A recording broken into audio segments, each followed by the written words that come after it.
Demon Slayer does many things better than other shonen, and if your first thought on the topic was animation, you're absolutely right. Even without comparing it to anything else, this is a work of art that can be paused at any time and still be perfect for a picture frame. However, there's more to the show than meets the eye, so let us dive a bit deeper. Hello comrade, my name is Mahis. Come, get yourself a beverage and sit down with me. We got a show to praise. For starters, there is our bestest boy Tanjiro Kamado. As much as people criticize him for being the Mary Sue of the story, a fictional character without flaws and too perfect to be true, he has this one thing that separates him from the likes of Naruto and other talk no jutsu enjoyers. Tanjiro gets the job done. Boy's missing his Oni-chan? Cut! She just wanted to play ball? Cut! Dude likes to play drums and write poetry? You get the idea. No matter what sad backstory a demon has, if they harm humans, they get a Nichiren sword right up in there without any lubricant. We rarely see shonen protagonists straight up murdering sentient beings, regardless of all the atrocities they've committed. What about Strawberry Boy? He only clapped Ginjo's cheeks in cold blood, but he came back later like many others. Gone? Now we're talking. Chimera Ants definitely had it coming, although he's not exactly a good role model as he's a borderline psychopath with a very twisted sense of morality. Tanjiro, on the other hand, is a pretty good example of what kindness is supposed to be. Indiscriminate and well armed. He understands perfectly that destroying a demon is the best course of action for everyone involved. People are saved and the demon's soul is freed, sometimes getting a closure in the process. For example, during their encounter with the spider mummy, he realized that she welcomed death with open arms, so he delivered the least painful punishment he could, despite seeing her cruelty firsthand. Tanjiro's benevolence certainly stands out, even among the nicest anime characters. Still, he doesn't let it get in the way of his work, and I have nothing but respect for that.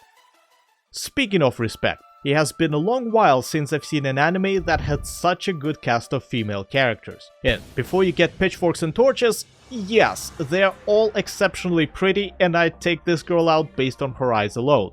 However, Guy Crimson goes both ways and so does the Demon Slayer. Men are also quite sexualized here and that's not even mentioning their age. So let's leave the art style choices to the author and focus on what's important. Women in this series are orders of magnitude better than in most other shonens in terms of their personalities, development and roles. Take Shinobu. She has been on screen for only a few episodes, yet I can already tell that she's capable based on her unconventional fighting style which compensates for the lack of raw strength. That she's loyal to the boss and has her own sense of justice because of her altercation with Gyo, and that she's a very caring person in general. Okay, sure, Insect Hashira does have a few screws loose, but that's practically in their job description, so nothing's wrong here. Quite the opposite actually. It adds to her flavor along with what our boy noticed during their conversation on the roof. There is anger inside, and she tries her hardest to put up a facade that is now glued to her face like some wicked wax mask. Again, that was just 6 or 7 episodes of development. How many did it take for Sakura to become anything other than... Another good example from Kimetsu is Aoi. She does call herself a coward for giving up after the final selection, however, not everyone is built for fighting, and it was a very wise decision to stop, as she would have ended up dead pretty soon. Instead, Kanzaki dedicated herself to treating/training other slayers, and she's pretty damn good at what she does. It is absolutely commendable, and she reminds me a lot of Winry from Fullmetal Alchemist, who is arguably one of the most well-written anime women ever. Next, I'd like to address something that most people overlook as it can be too stressful for some of the weenies out there. A sense of danger. Yes, I like my shows the same way I like my music, when it grabs me by the balls and doesn't let go until it's over. Metaphorically. I hate when serious moments are interrupted by comic relief. I'm sick and tired of the entire scene sequences having no impact on the end result, and I absolutely despise when everybody lived happily ever after following a catastrophic event.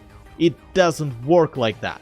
Fighting cracked out, man-eating, superpowered bloodsuckers means that some people will die in the process, and thank God the Demon Slayer doesn't shy away from murking our beloved characters, because otherwise two things will happen.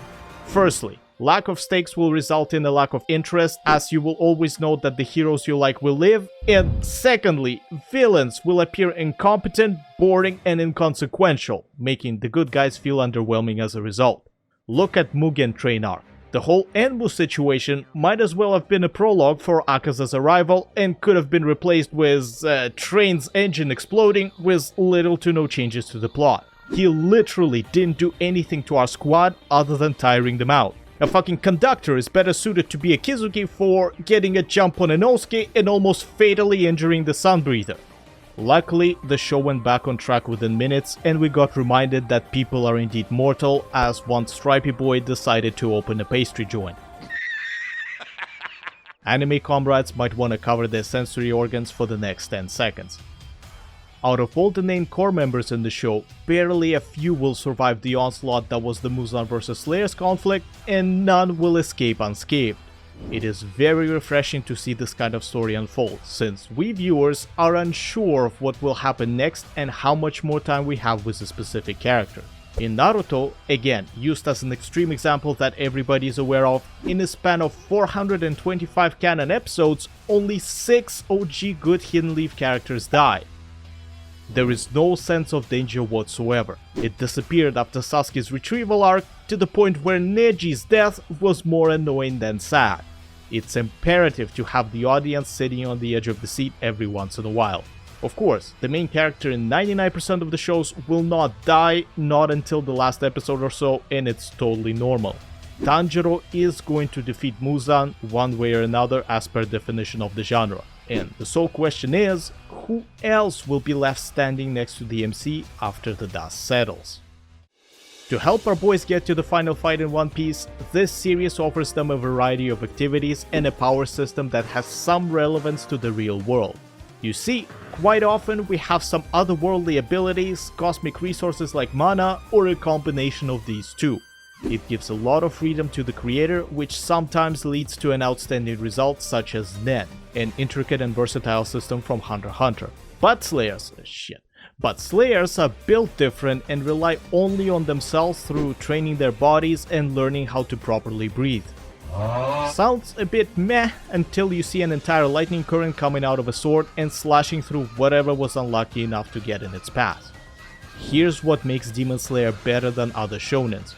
Training takes a significant amount of time and happens throughout the entirety of the show.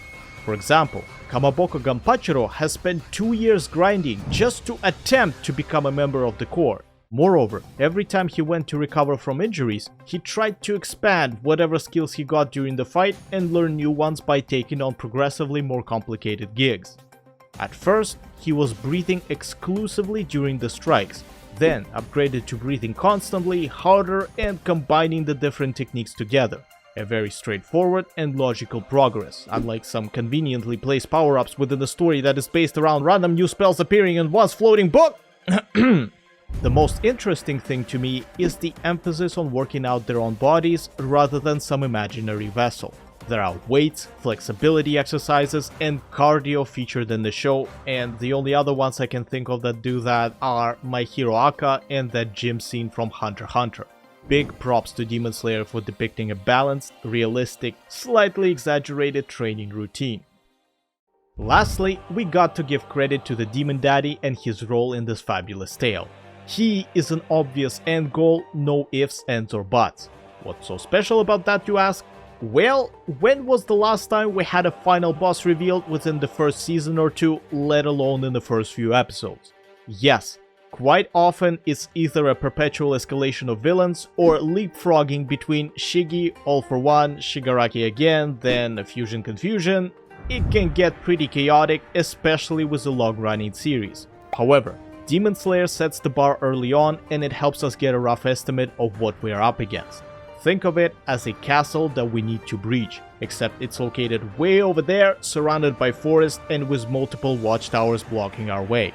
Right off the bat, there is no telling what kind of force is required to take over the castle, but the closer we get and the more challenges we overcome, the clearer the castle is.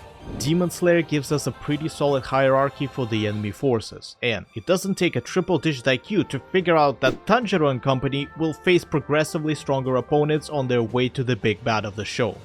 Is this a dumb move from Muzan's perspective? Of course it is, but we aren't watching Lulu taking on an entire world, so who other than me cares about how utterly stupid everyone is? Regardless, this straightforward formula has a few significant advantages. Number 1 is the power scaling. We get a pretty good idea of what the ceiling is, and we're not going to break it by throwing entire galaxies at each other. Number 2, there is not going to be a Frieza situation when a new villain made the entire cast obsolete and required the asspullest of asspulls to even threaten his reign. Alright, you can say Kimetsu had that moment with Akaza, except Rengoku wasn't at 100% and he was definitely not the strongest of the core members. On top of that, it was said in the end of the first season that the upper rank members haven't been replaced in a long time, so it's reasonable to assume that our squad will have to come up with something new to defeat them as opposed to what we've been seeing up to this point. Demon Slayer indeed does many things better than other shonen, and even if I have a lot of complaints about its plot, shallow world building and thick as a brick boss villain, I give credit where credit is due and enjoy watching the show when my brain is on the power saving mode. It was I, Mahias, teasing Muzan into the microphone. Check out Discord and Patreon in the description if you like. Otherwise, have a great whatever time of the day you have. Until next time, cheers.